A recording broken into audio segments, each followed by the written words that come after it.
Hi mga beshi!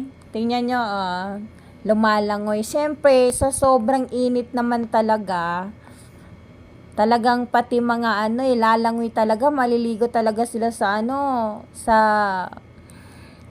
sa tubig. O, tingnan nyo guys, o.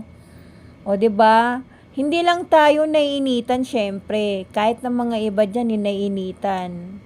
O, kita mo sila, lumalangoy. Ganyan pala sila, no, walang iwanan. Magkakamag-anak yata sila eh. Kasi tingnan mo, o 'di ba? Sunod ang isa. So ibig sabihin nun, magkakamag-anak sila. Siguro yung nauuna yung ina. Tapos mga anak niya yung nasa hulihan. Ang cute naman nila, yung mga kababy. O 'di ba guys? Ganun ba talaga 'yon? Siguro mga kamag-anak niya kasi siguro nanay niya yung nauuna.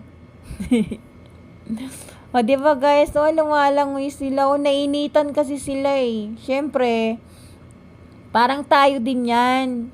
Naiinitan. Pag nainitan, naliligo. O di kayo maliligo dyan sa dagat. Or di kayo swimming pool. O, di ba guys? Yung kabibi, o. Ang ganda naman. Talaga ang gandang panoorin sila, oh.